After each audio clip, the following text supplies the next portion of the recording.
Hello అండి. నమస్కారం. సిరి entertainment ఛానల్కి స్వాగతం. నా పేరు రోజా. ఇప్పుడు నేను చెప్పబోయే స్టోరీ నీపై చాలా ప్రేమ ఉంది, ఎపిసోడ్ 50. స్టోరీలోకి వెళ్ళే ముందు చిన్న రిక్వెస్ట్. ఈ స్టోరీ మీకు నచ్చితే తప్పకుండా లైక్ చేయండి, షేర్ చేయండి, సబ్స్క్రైబ్ చేసి నన్ను ఎంకరేజ్ చేయండి. అలాగే ఇన్స్టాగ్రామ్లో కూడా నన్ను ఫాలో అవ్వండి. నా ఇన్స్టాగ్రామ్ ఐడి @రోజా సిరి ఎంటర్టైన్మెంట్. తప్పకుండా ఫాలో అవుతారు కదూ. ఇంకా ఆలస్యం చేయకుండా స్టోరీలోకి వెళ్ళిపోదాం. శివరాం తలుపు తీయగానే రూపకి కిస్ చేసినట్టు బిల్డప్ ఇచ్చి, చాలు డార్లింగ్, ఈరోజుకి ముద్దు చాలు, సరిపెట్టుకుంటాను అంటూ చాలా స్టైల్గా నడుచుకుంటూ బయటికి వెళ్ళిపోయాడు. శివరాంకి ఏమీ అర్థం కాలేదు.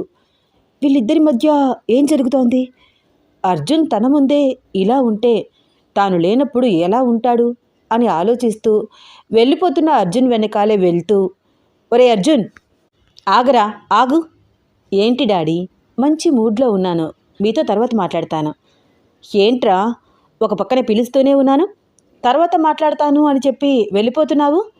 హబ్బబ్బా, ఏమిటి చెప్పండి, మీకేం కావాలి? మీ ఇద్దరి మధ్య ఏం జరుగుతోందిరా? ఇందాక నేను చూసింది ఏమిటి? ఓ అదా. అయినా మీరు నన్ను అడుగుతారేంటి డాడీ? మీరేమైనా చిన్నపిల్లలా? ఇలాంటివన్నీ మీ లైఫ్లో ఎన్ని చూసి ఉంటారు. పొండి డాడీ, నన్ను ఏడిపిస్తున్నారు కదూ అంటూ సిగ్గుపడుతున్నట్లు ఎక్స్ప్రెషన్ పెట్టాడు అర్జున్. ఒరేయ్, ఏంట్రా నువ్వేనా మాట్లాడుతోంది? ఇలా తయారయ్యావేంట్రా? ఏమైంది డాడీ? ఎందుకు మీరు ఇంతలాగా రియాక్ట్ అవుతున్నారు? రూప నాకు కాబోయే భార్య, తనతో ఆ మాత్రం క్లోజ్గా ఉంటే తప్పేమీ కాదు కదా. ఒరేయ్, ఏంట్రా కాబోయే భార్య అంటున్నావు? నువ్వు అనుకుంటే సరిపోతుందా? ఇంట్లో వాళ్ళందరూ ఒక నిర్ణయానికి రావాలి కదా. కోర్స్, నేను అనుకుంటే ఎలాగైనా సాధించుకుంటాను డాడీ. పైగా డాడీ, మీరున్నారు కదా నాకు సపోర్టు. ఒరేయ్, ఇలాంటివన్నీ చూస్తే నేను ఎలా సపోర్ట్గా ఉంటాను? డాడీ, నాకు రూప్ అంటే ఇష్టం, రూపకి నేనంటే ఇష్టం. ఇద్దరం ఒకే ఇంట్లో ఉంటున్నాము. మార్నింగ్ నుంచి నైట్ వరకు ఎంతో టైం స్పెండ్ చేస్తాము. మా మధ్య ఇలాంటి చిన్న చిన్న రొమాన్స్ ఉండవు అనుకుంటున్నారా మీరు? ఏం మాట్లాడుతున్నావురా అర్జున్? ఎలా ఉండేవాడివి, ఎలా తయారయ్యావు? నాకిప్పుడు నీ మీద డౌట్ వస్తుందిరా. మీరు లిమిట్స్లోనే ఉన్నారు కదా? చాలా డౌట్గా అన్నాడు శివరాం. డాడ్, నిజంగా మేము లిమిట్స్లో ఉన్నట్లయితే పెళ్ళికి ఇంత తొందరపడను కదా డాడీ. Sorry daddy. అర్జున్ మాటలు విని నోరు తెరుచుకుని హా అంటూ శివరాం చూస్తూ ఉండిపోయాడు. హా, అందుకే త్వరగా పెళ్లి చేసుకుంటే రూప ప్రెగ్నెంట్ అయినా ప్రాబ్లం ఉండదు కదా. ట్రై టు అండర్స్టాండ్ డాడీ అని నవ్వుతూ కన్ను కొట్టి బయటికి వెళ్ళిపోయాడు అర్జున్. అర్జున్ ఇచ్చిన షాక్ ట్రీట్మెంట్కి బుర్ర పనిచేయక, అంటే అంటే వీడు ఏం చెప్తున్నాడు నాకు? ఇండైరెక్ట్గా వాళ్ళ మధ్య దూరమే లేదని చెప్తున్నాడా? పెళ్ళికి ముందే అడ్వాన్స్ అయ్యామని చెప్తున్నాడా? వెళ్ళిపోతున్న అర్జున్ వైపు చూస్తూ షాక్లో ఉండిపోయాడు శివరాం. విఘ్నేశ్వరమ్మ చక్కగా వంట చేసి దేవుడికి నివేదన చేసి అందరినీ భోజనానికి రమ్మని తలుపుల చేత కబురు పంపించింది. అందరినీ పిలిచి రూపగదికి వెళ్ళి, సిరమ్మాయి గారు, మిమ్మల్ని పెద్దమ్మగారు భోజనానికి రమ్మంటున్నారు, బేగరండి. ఓకే తలుపులు, నేను వస్తాను, నువ్వు వెళ్ళు. అటగేనమ్మా.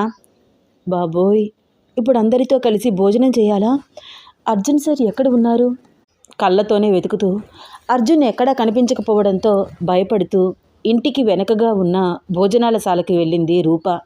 కాత్యాయిని విఘ్నేశ్వరమ్మకి సహాయం చేస్తూ అందరికీ అరిటాకులు వేసి చక్కగా నీళ్లు చల్లి మామిడికాయ పప్పు, బంగాళదుంప ఫ్రై, కొబ్బరి పచ్చడి, సాంబారు, అప్పడాలు, వడియాలు అన్నీ సర్వ్ చేస్తున్నారు. లోపలికి వెళ్ళాలో వెళ్ళకూడదో రూపకు అర్థం కాలేదు. దూరంగా నుంచుని చూస్తోంది. రామ్మా, అక్కడే ఆగిపోయావే, రా లోపలికి. విఘ్నేశ్వరమ్మ పిలవడంతో కాళ్ళు చేతులు కడుక్కొని చిన్నగా నడుచుకుంటూ లోపలికి వచ్చి సైలెంట్గా ఒక పక్కన కూర్చుంది. రూప చక్కగా కాళ్ళు చేతులు కడుక్కోవడం, నింపాదిగా నడుచుకుంటూ వచ్చి ఒబ్బడిగా కూర్చోవడం చూస్తూ, పర్వాలేదు, పిల్లకి పద్ధతులు తెలుసు అనుకుంటూ రూపనే అబ్జర్వ్ చేస్తోంది విఘ్నేశ్వరమ్మ.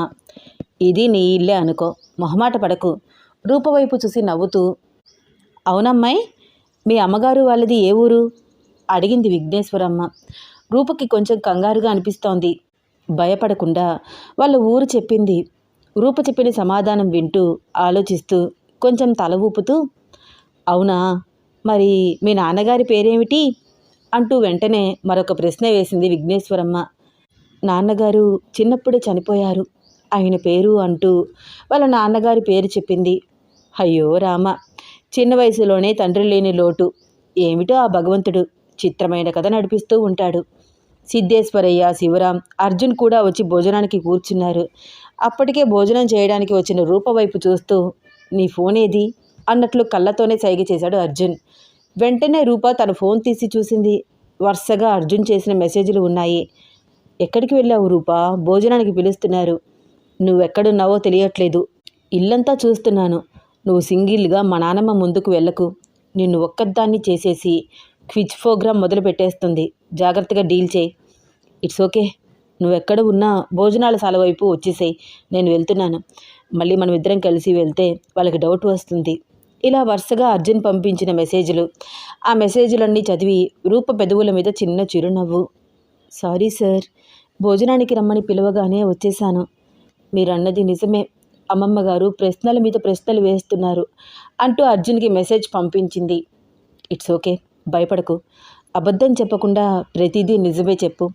ఏదైనా తేడా వస్తే నేను ఇన్వాల్వ్ అవుతాను రిప్లై ఇచ్చాడు అర్జున్. ఒక పక్క నుంచి కాత్యాయిని వాళ్ళిద్దరినీ చూస్తోంది. అది అబ్జర్వ్ చేసిన రూప ఫోన్ పక్కన పెట్టేసింది. రూపని అబ్జర్వ్ చేస్తున్న అర్జున్కి రూప ఎందుకు మెసేజ్ చేయడం ఆపేసిందో అర్థమైంది. భోజనం తినే ముందు దైవనామస్మరణ చేశారు అందరూ. వాళ్ళు చేసే పద్ధతిని చూస్తూ ఫాలో అయిపోతోంది రూప. రూప బిహేవియర్ చూసి తనలో తానే నవ్వుకుంటున్నాడు అర్జున్. కొంచెం పప్పు కావాలా అమ్మాయి? వద్దు వద్దమ్మమ్మగారు, ఇది చాలు. ఇంతకీ మీ ఇంటి పేరేమిటి అంటూ మరొక ప్రశ్న వేసింది సిద్ధేశ్వరమ్మ. రూప వాళ్ళ ఇంటి పేరు చెప్పింది. ఈ ఇంటి పేరు ఎక్కడా విన్నట్లు లేదే. మా చుట్టాలు చాలామంది ఉన్నారు.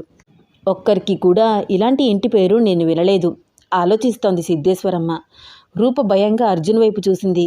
అర్జున్ కళ్ళతోనే సైగ చేశాడు, ఏం కాదు, భయపడకుండా తిను అని. సిద్ధేశ్వరమ్మ మనసులో చిన్న అనుమానం స్టార్ట్ అయింది. అసలు ఈ పిల్ల మా వాళ్ళేనా కాదా?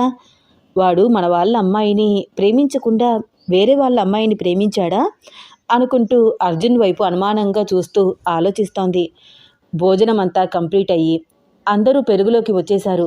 పెరుగు వడ్డిస్తూ రూపని మరొక ప్రశ్న వేసింది విఘ్నేశ్వరమ్మ. అమ్మాయి, పెళ్ళికి ముందు ఏమైనా కన్నెనోములు చేశావా? ఆ ప్రశ్నకి రూపకి ముద్ద దిగట్లేదు. నోములు వ్రతాలు గురించి రూపకి అసలేమీ తెలియదు. లేదమ్మమ్మగారు, అలాంటివేమీ చేయలేదు తడబడుతూ అబద్ధం చెప్పకుండా నిజమే చెప్పింది రూప. ఎందుకని నోచుకోలేదు? మీ అమ్మ చెప్పలేదు? మా అమ్మ నాన్న ఇద్దరూ లేరు, చనిపోయారు. రూప కళ్ళల్లో చిన్న కన్నీటి పొర. ఆ మాట విని విఘ్నేశ్వరమ్మ మనసు కరిగిపోయింది. అయ్యో, తల్లి తండ్రి ఇద్దరూ లేరా నీకు? ఎంత కష్టం వచ్చింది ఇంత చిన్న వయసులో. మరైతే నీకు అటు ఎవరూ లేరా అంటూ మరొక ప్రశ్న వేసింది. అక్క ఒక్కతే ఉంది అమ్మమ్మగారు. అయ్యో రామ, ఉన్న ఒక్కతోడు కూడా ఆడపిల్లేనా అని అంటూనే, ఇంతకీ మీ అక్కకి పెళ్ళయిందా అని మరొక ప్రశ్న వేసింది. లేదమ్మమ్మగారు అంటూ రూప ఏదో చెప్పబోతుంటే పొలమారుతున్నట్లు తెగ దగ్గుతున్నాడు అర్జున్. గబగబా మంచినీళ్ళు తీసుకువచ్చి అర్జున్కి ఇచ్చింది కాత్యాయిని. రూప వైపు చూస్తూ, మీ అక్క బ్యాక్గ్రౌండ్ మాట్లాడడం కరెక్ట్ కాదు. మన రిలేషన్ స్ట్రాంగ్ అయ్యాక చెప్పచ్చు. ఇప్పుడు తన గురించి మాట్లాడకు అని ఎడం చేత్తో ఫోన్ తీసుకుని రూపకి వెంటనే మెసేజ్ పంపించాడు. మెసేజ్ చూసింది రూప. అలాగే అన్నట్లు కళ్ళతోనే సమాధానం చెప్పింది. ఒరేయ్, చిన్నగా తినక ఎందుకురా ఆ కంగారు అని అర్జున్తో అంటూ మళ్ళీ రూప వైపు తిరిగింది విఘ్నేశ్వరమ్మ. మీ అక్కకి ఎందుకు పెళ్లి కాలేదు ఇంకా? మా అక్కకి మేజర్ యాక్సిడెంట్ జరిగింది అమ్మమ్మగారు. తను నడవలేదు, ట్రీట్మెంట్ తీసుకుంటోంది. తన కాళ్ళ మీద తను నిలబడలేని అమ్మాయిని ఈ రోజుల్లో ఎవరు ముందుకు వచ్చి పెళ్లి చేసుకుంటారు? బాధగా అంది రూప. ఏంటమ్మాయి, ఎప్పుడో సావిత్రి సినిమాలో ఉండాల్సిన కష్టాలన్నీ నీ కథలోనే ఉన్నాయి. వింటున్న నాకే ఎంతో బాధగా ఉంది. నువ్వెలా తట్టుకుంటున్నావు ఇంత చిన్న వయసులో అంటూ జాలిగా మాట్లాడింది విఘ్నేశ్వరమ్మ. రూప చిన్న నవ్వు నవ్వి పెళ్లి చేయి కడుక్కుని వచ్చి అందరి ఆకులు తీసి బయటపడేసి ఇంగిలి పెట్టింది. పర్వాలేదు, పిల్లకి పద్ధతులు తెలిసినట్లే ఉన్నాయి. ఎంగిలి చేతితో విస్తరాకులు తీయలేదు. ఆకులన్నీ తీసి బయటపడేసి చక్కగా నీళ్లు చల్లి శుద్ధి పెట్టింది. ఇలాంటి పద్ధతులు ఆచారాలు మాలో తప్ప ఎవరికి ఉంటాయి అని అనుకుంటూ అర్జున్ వైపు చూసి, ఒరే అర్జున్, ఈ పిల్ల మనవాళ్లే కదా అడిగింది విఘ్నేశ్వరమ్మ. మనవాళ్ళేనా అంటే నీ ఉద్దేశం ఏంటి నానమ్మ? తను కూడా మనిషే, ఏలియన్ కాదు. నవ్వుతూ చాలా చనువుగా వాళ్ళ నానమ్మ పవిట చెంగుకి తన చేతిని తుడుచుకుంటూ అన్నాడు. ఒరే బడుద్దాయ్, ఏంట్రా వెటకారమా? మరి లేకపోతే ఏంటమ్మమ్మా? ఈ రోజుల్లో ఎవరు కులం మతం అని చూస్తున్నారు? నేను చూస్తాన్రా. మన పద్ధతులు ఆచారాలు తెలియాలంటే మనలో మనమే పెళ్ళిళ్ళు చేసుకోవాలి. చూడు నానమ్మ, రూప వైట్ పేపర్ లాంటిది. తన మీద నువ్వు ఏ రంగు దిద్దుతావో అదే రంగు కనిపిస్తుంది. తన మనసు ఇప్పుడు ఒక వైట్ పేపర్. కులం మతం అంటూ దాన్ని స్పాయిల్ చేయొద్దు. ఒరేయ్, నీ మాటలు వింటుంటే నాకు అనుమానం వచ్చేస్తోంది. ఆ పిల్ల మన వాళ్ళు కాదా? నానమ్మ, ఇప్పుడు అబద్ధం చెప్పి తర్వాత మీకు నిజం తెలిసి బాధపడే కంటే ముందే నిజం చెప్పేస్తున్నాను. కూల్గా కూర్చుని విను, ఆయాసపడద్దు. రూప పేరెంట్స్ది లవ్ మ్యారేజ్. వాళ్ళ నాన్న కులం వేరు, వాళ్ళ అమ్మ కులం వేరు. అర్జున్ చెప్పేది వింటూ గుండె పట్టుకుని ఏం మాట్లాడుతున్నావురా అంటూ షాక్ అయిపోయి చూస్తోంది విఘ్నేశ్వరమ్మ. అవును, నాకు రూప అంటే చాలా చాలా ఇష్టం. రూపకి నేనంటే ప్రాణం. మీరు ఒప్పుకుంటే పెళ్లి చేసుకుని మీ ముందు హ్యాపీగా ఉంటాము. లేదు, కుదరదు, కాదు అంటారా, రూపని ఇక్కడి నుంచి తీసుకువెళ్ళిపోతాను. ఒసై కాత్యాయిని, వింటున్నావా వీడి మాటలు? ఏం మాట్లాడుతున్నాడే? అసలు భయం ఉందా? మన కులం కాని పిల్లని మనం ఎలా పెళ్లి చేసుకుంటాము అంది విఘ్నేశ్వరమ్మ. ఈ విషయానికే మీరు ఇలా అయిపోతే ముందు ముందు మీరు చాలా తెలుసుకోవాలి అంటూ కాత్యాయిని అక్కడి నుంచి వెళ్ళిపోయింది. అర్జున్ వైపు కోపంగా చూస్తూ చేతిలో ఉన్న గిన్నెని దడాలన కింద పెట్టేసి, ఏంట్రా మీ అమ్మ ఏంటి ఏం మాట్లాడుతోంది? ఈ విషయం తెలిసి మీరు ఇలా అయిపోతే ఎలా అత్తయ్య గారు అంటుంది? ముందు ముందు మీరు తెలుసుకోవాల్సింది చాలా ఉంది అంటోంది. ఇంతకంటే దారుణమైన విషయాలు ఇంకేముంటాయి? మూతి 3 వంకర్లు తిప్పుకుంటూ అర్జున్ వైపు భయంగా చూస్తూ అంది విఘ్నేశ్వరమ్మ. అమ్మ మాటలు లైట్ తీసుకున్నానమ్మా, అవేమీ పట్టించుకోవద్దు. రామ రామ, ఆ పిల్లని తీసుకువచ్చి వంటింట్లో భోజనం పెట్టాను. నా మడి మొత్తం మంట కలిసిపోయింది. నువ్వు ఇలా అఘోరిస్తావని ఎవరికి తెలుసు అనుకుంటూ పసుపు నీళ్లు తీసుకువచ్చి అంతా చల్లుతోంది. నానమ్మ, ఏం చేస్తున్నావు నువ్వు? అర్జున్ కోపంగా చూస్తూ అన్నాడు. ప్రక్షాళన చేసుకుంటున్నానురా, ప్రక్షాళన. నా మడి దడి అంతా మంట కలిసిపోయింది. స్టాప్ ఇట్ నానమ్మ, ఈ రోజుల్లో కూడా ఇలా ఉన్నావేంటి? నేను ఇంతేరా, కట్టే కాలిపోయేంతవరకు ఇలాగే ఉంటాను. నా సిద్ధాంతాలు నా ఆచారాలు ఇంతే. ముందు నువ్వు అవతలికి పోరా అర్భక పక్షి కోపంగా అంది. ఎహే, నువ్వు మారవు. నిన్ను భరిస్తున్నందుకు తాతయ్యకి పద్మభూషణ్ అవార్డు ఇవ్వచ్చు తెలుసా అని అంటూ అదంతా భయం భయంగా చూస్తూ గుమ్మం దగ్గరే నిలబడి ఉన్న రూప వైపు చూసి, ఏయ్, ఏం చూస్తున్నావు? ఇక్కడ ఏమైనా సినిమా ఆడుతుందా? పద వెళ్దాం అంటూ బయటికి వచ్చాడు అర్జున్. అర్జున్ వెనకాలే భయం భయంగా గబగబా అడుగులు వేస్తూ రూప కూడా వెనకే వెళ్తోంది. అర్జున్ కోపంగా రావడం అబ్జర్వ్ చేస్తూ కాత్యాయిని నవ్వింది. కాత్యాయిని నవ్వు వినిపించడంతో ఆగి అటు చూశాడు అర్జున్. ఎరా, మీ నానమ్మ మాటలు విన్నావా? రూప వంటింట్లోకి వచ్చింది అంటేనే తెగ ఫీల్ అయిపోతూ పసుపు నీళ్లు చల్లుతున్నారు. ఇదంతా కేవలం రూప క్యాస్ట్ మనది కాదు అని తెలిసినప్పటి నుంచే కదా. చూస్తూ ఉండు, రూప బ్యాక్గ్రౌండ్ తెలిస్తే పరిస్థితి ఇంకా దారుణంగా ఉంటుంది. రూపని మెడ పట్టుకుని బయటికి గెంటేస్తుంది అని అంటూ నవ్వుతోంది. ఆ మాటలు విని అర్జున్ రూప వైపు చూశాడు. రూప కళ్ళల్లో గిర్రున నీళ్లు తిరుగుతున్నాయి. అవమాన భారంతో నుంచోలేకపోతోంది. చాలా ఎంబారసింగ్గా ఫీల్ అవుతోంది. రూప, నీ ఎమోషనల్ని కంట్రోల్ చేసుకో. నేను చెప్పాను కదా, ఇలాంటి మాటలు చాలా పడవలసి వస్తుందని. Try to understand. నీ రూమ్కి వెళ్ళు, కూల్గా ఉండు, ప్లీజ్ ఏడవద్దు. నేను కాసేపట్లో నీ రూమ్కి వస్తాను అని రూపకి చెప్పి తనని పంపించేసి కాత్యాయిని వైపు చూస్తూ, చూడమ్మా, రూపతో నాకు ఒక మంచి రిలేషన్ మీ అందరి ఆమోదంతో క్రియేట్ చేసుకోవాలని ఇక్కడికి వచ్చాను. అది జరగకుండా నేను ఇక్కడి నుంచి వెళ్ళను. నానమ్మని ఎలా ఒప్పించాలో నాకు బాగా తెలుసు. ప్రేమతో ఏదైనా సాధించవచ్చు. నానమ్మ ఖచ్చితంగా నా గురించి రూపని యాక్సెప్ట్ చేస్తుంది. ఆహా, అవునా? మీ నానమ్మకి రూప బ్రోతర్ కేసులో అరెస్ట్ అయిందని చెప్పగలవా? అది విన్న తర్వాత మీ నానమ్మ రియాక్షన్ ఎలా ఉంటుంది? కేవలం మన వంటింట్లోకి వచ్చి భోజనం చేస్తేనే ఇంత గొడవ చేసింది. ఇలాంటి బ్యాక్గ్రౌండ్ ఉన్న అమ్మాయి నీ లైఫ్లోకి వస్తుంది అంటే మీ నానమ్మ ఊరుకుంటుందా? డెఫినెట్గా చెప్పగలనమ్మా, అందులో తన తప్పు లేదు. టైం చూసుకుని నానమ్మతో నేను జరిగిందంతా క్లియర్గా చెప్తాను. ఎవరో ఏదో అనుకుంటున్నారని నా లైఫ్ని నేను స్పాయిల్ చేసుకోలేను. మనసులో రూపని ఉంచుకుని మరొకరిని పెళ్లి చేసుకుని వాళ్ళని చీట్ చెయ్యలేను. జీవితాంతం నేను బాధపడుతూ ఉంటే అది చూసి నా పెద్దలు ఆనందించే అంత పైశాచిక ప్రవర్తన కలిగిన వాళ్ళు కాదు అని నా అభిప్రాయం. చెప్పరా, చెప్పు. ఈ విషయం తెలిసిన మీ నానమ్మ ఉగ్ర రూపం బయటపడుతుంది అని అంటూ కాచాయిని లోపలికి వెళ్ళిపోయింది విసవిస. అర్జున్ రూప స్టే చేసే రూమ్కి వచ్చేశాడు. రూప కంగారుగా అటు ఇటు తిరుగుతూ గోర్లు కొరికేస్తోంది. ఏదో భయం, ఏదో ఆందోళన. ఏంటి రూప, ఏం ఆలోచిస్తున్నావు? ఏమీ లేదు సార్. రూప కళ్ళల్లో కన్నీళ్లు కనిపించకుండా అటువైపుకు తిరిగిపోయింది. రూపా, ఏంటి ఏడుస్తున్నావా? ఆహా, లేదు సార్.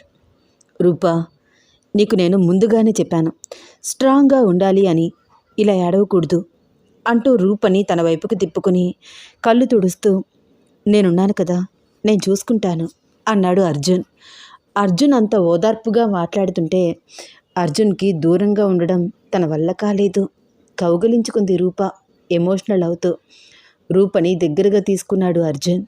కాసేపటి తర్వాత వస్తున్న కన్నీళ్లు తుడుచుకుని సారీ సార్ అంటూ దూరంగా జరిగింది. సారీ ఎందుకు? అంటే మిమ్మల్ని నేను అలా హక్ చేసుకున్నాను కదా. ఇది మరీ బాగుంది. ఫ్యూచర్లో కిస్ కూడా చేస్తావు, అప్పుడు కూడా సారీ చెప్తావా ఏంటి? ఆ మాటలకి రూప చిన్న నవ్వు నవ్వింది. ఇప్పుడు బాగున్నావు, ఇలా నవ్వుతూ ఉండు. మీ నానమ్మగారు ఎందుకని నన్ను ప్రశ్నలు అడిగారు, ఒకదాని తర్వాత ఒకటిగా? ఎందుకంటే వాళ్ళ మనవడు జీవితంలోకి వచ్చే అమ్మాయివి కదా నువ్వు, నీ గురించి తెలుసుకోవాలని. అంతే అంటారా సార్? కానీ నువ్వు చాలా ధైర్యంగా సమాధానం చెప్పావు రూప. నేను కూడా ఎక్స్పెక్ట్ చేయలేదు. I'm impressed. Thank you sir. It's okay. మనం రగులుతున్న నిప్పుకి ఆద్యం పోసినట్లు అయింది తెలుసా రూప. ఈ గొడవ ఎంత దాకా వెళ్తుందో తెలియదు. పైగా రేపు మా అత్తయ్య, నా మరదలు లాస్యా వస్తున్నారు. జాగ్రత్తగా ఉండాలి. ఓకే సార్, నేను జాగ్రత్తగా ఉంటాను. అయినా మీరేంటి సార్ అంత డైరెక్ట్గా? రూప్ అంటే నాకు ఇష్టం, తనకి నేనంటే ఇష్టం, తనది మన కులం కాదు అంటూ అలా చెప్పేశారు. రూపా, చెప్పాల్సిన టైం వచ్చినప్పుడు చెప్పకుండా మనం నిజం దాచిపెడితే అది ఏదో ఒకరోజు ప్రమాదంగా మారి మన ముందుకే వస్తుంది. ఇలాంటి విషయాలు ఎంత త్వరగా వీలైతే అంత త్వరగా చెప్పేయాలి. సరే, నువ్వెక్కడ పానిక్ అవుతావో అని చూసి వెళ్దామని నీ రూమ్కి వచ్చాను. రేపు నానమ్మకి మన లైఫ్లో జరిగిన సిచ్యువేషన్స్ అన్నీ చిన్నగా చెప్పేయాలనుకుంటున్నాను. సార్, ఆవిడ చాలా బాధపడతారేమో. ఆఫ్ కోర్స్, బాధ అయితే కలుగుతుంది. కానీ నా ఇష్టాన్ని కాదు అనదు అన్న నమ్మకం ఉంది నాకు. చూద్దాం. ఏమో సార్, మీ ఇష్టం. ఏం చేసినా 1కి 2 సార్లు ఆలోచించండి. అనవసరంగా ఫ్యామిలీ ప్రాబ్లమ్స్ తెచ్చుకోవద్దు. సరే రూపా, నేను ప్లాన్ చేస్తాను. నువ్వు నా మాటలకు అనుకూలంగా ఉంటే చాలు. డెఫినెట్గా ఉంటాను సార్. అయినో, నీ గురించి నాకు తెలుసు కదా అని వెళ్తూ వెళ్తూ ఒక్క నిమిషం ఆగి రూప వైపు ప్రేమగా చూస్తూ, ఈరోజు నా లైఫ్లో మోస్ట్ మెమరబుల్ డే. నువ్వు నాకు ఫస్ట్ టైం ముద్దు పెట్టావు, హగ్ చేసుకున్నావు. ఆ మాటలకు రూప బుగ్గలు ఎర్రబడ్డాయి. సిగ్గు కళ్ళల్లోకి వచ్చేసింది. సార్, నేనెక్కడ పెట్టాను? మీరే తీసుకున్నారు. నేనే తీసుకున్నా నీ ఇష్టంతోనే తీసుకున్నాను కదా. మరైతే ఇప్పుడు ఇంకొకటి ఇవ్వచ్చు కదా. అబ్బా, కనిపించరు కానీ మీకు ఆశ ఎక్కువే. నిజమే, నీ మీద ఆశ ఉండడం తప్పు కాదు కదా. అర్జున్ మాటలు వింటూ సిగ్గుపడుతూ, తప్పు కాకపోవచ్చు కానీ మనల్ని అబ్జర్వ్ చేస్తూ కూర్చున్న మీ డాడీకి మాత్రం ఖచ్చితంగా మళ్ళీ మనం అలా చేస్తే కోపం వస్తుంది. అవును, ఇందాక మీ నాన్నగారికి మీరేం చెప్పారు? ఏం చెప్తాను, మన మధ్య దూరమే లేదని చెప్పాను. ఏంటి సార్ అలా చెప్పారా? నోరు తెరుచుకుని బొమ్మలాగా ఉండిపోయింది రూప. హా, చెప్పాను. తప్పేమిటి? ఏంటి సార్, ఇలాంటి విషయాలలో ఎవరైనా జోక్ చేస్తారా? నేను జోక్ చేయట్లేదు, సీరియస్గానే మాట్లాడాను. అయినా ఎందుకు నువ్వు అంతలాగా ఆలోచిస్తున్నావు? ఈరోజు కాకపోతే రేపైనా మనం ఒక్కటిగా మారాలి కదా. బాబోయ్, ఏంటి సార్ మీరు ఇంత డెప్త్గా మాట్లాడుతున్నారు? నాకు చాలా సిగ్గుగా అనిపిస్తోంది. ప్లీజ్ వెళ్ళిపోండి. ఒసేయ్, నేనెక్కడ డెప్త్గా మాట్లాడాను? నార్మల్గానే మాట్లాడుతున్నాను. అయినా ప్రపంచంలో ఎవ్వరూ అలా ఉండలేదా ఏంటి? ఈ రోజుల్లో సెక్స్ గురించి చాలా ఓపెన్గా మాట్లాడుతున్నారు రూప. రూప ఏమీ మాట్లాడకుండా ఒక్కసారి అర్జున్ వైపు చూసి కళ్ళు దించేసుకుంది. సైలెంట్గా ఉండిపోయింది. సూటిగా చూడలేకపోతోంది. రూప ఫీలింగ్స్ని అబ్జర్వ్ చేస్తూ చిన్న నవ్వు నవ్వి, సరే, నైట్ టెర్రస్ మీదకి వస్తావు కదా? అమ్మో, నేను రాను అంత రాత్రిపూట. రావచ్చు కదా రూపా, నా కోసం ప్లీజ్. అయినా అంత రాత్రిపూట ఏం మాట్లాడతారు సార్? నేను రాను. ప్లీజ్ ప్లీజ్ రా అబ్బా, లేకపోతే నేనే నీ రూమ్కి వచ్చేస్తాను. అబ్బా, అంత సీన్ లేదులేండి. ఏంటి, ఎవరికంత సీన్ లేదు? నాకా? డెఫినెట్గా నీ రూమ్కి వస్తాను. బెడ్ కడతావా? అబ్బా, ఇప్పుడు ఎందుకు సార్ సీన్ క్రియేట్ చేస్తున్నారు? మీరేం చెప్పాలనుకుంటున్నారో ఇప్పుడే చెప్పొచ్చు కదా. ప్రత్యేకించి చెప్పడానికంటూ విశేషాలు ఏమీ లేవు. నాకు నీతో టైం స్పెండ్ చేయాలని ఉంది అంతే. పోనీ టెర్రస్ మీదకి వద్దు అంటే అలా బయటికి వెళ్దాం, వస్తావా? నైట్ మెసేజ్ చేస్తాను సార్, ఆలోచించి. ఓకే, నీ మెసేజ్ కోసం వెయిట్ చేస్తూ ఉంటాను. మర్చిపోయి నిద్రపోతావేమో. లేదు సార్, ఖచ్చితంగా మెసేజ్ చేస్తాను. మీరు వెళ్ళండి. Okay, done. Take care. ఎక్కువగా ఆలోచించి మనసు పాడు చేసుకోవద్దు, అంతా బాగానే ఉంటుంది అంటూ అర్జున్ రూప వైపు చూస్తూ నవ్వుతూ బయటికి నడిచాడు. ఈ స్టోరీలో నెక్స్ట్ టైం అవుతుంది తెలుసుకోవాలని ఉందా? అయితే వచ్చే ఎపిసోడ్ కోసం వెయిట్ చేస్తూ ఉండండి. ఈ స్టోరీ మీకు నచ్చితే తప్పకుండా లైక్ చేయండి, షేర్ చేయండి, సబ్స్క్రైబ్ చేసి నన్ను ఎంకరేజ్ చేయండి. అలాగే ఇన్స్టాగ్రామ్లో కూడా నన్ను ఫాలో అవ్వండి. నా ఇన్స్టాగ్రామ్ ఐడి @రోజా సిరి ఎంటర్టైన్మెంట్. తప్పకుండా ఫాలో అవుతారు కదూ. ఉంటానండి. ధన్యవాదాలు.